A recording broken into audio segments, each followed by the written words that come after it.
what's happening, what he's going through, what is he facing. You know what I'm saying?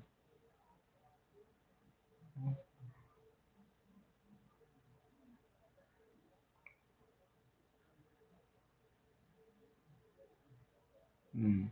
Nah, for real. Me and my grandfather, oh my goodness, we had a lot of great times together, bro.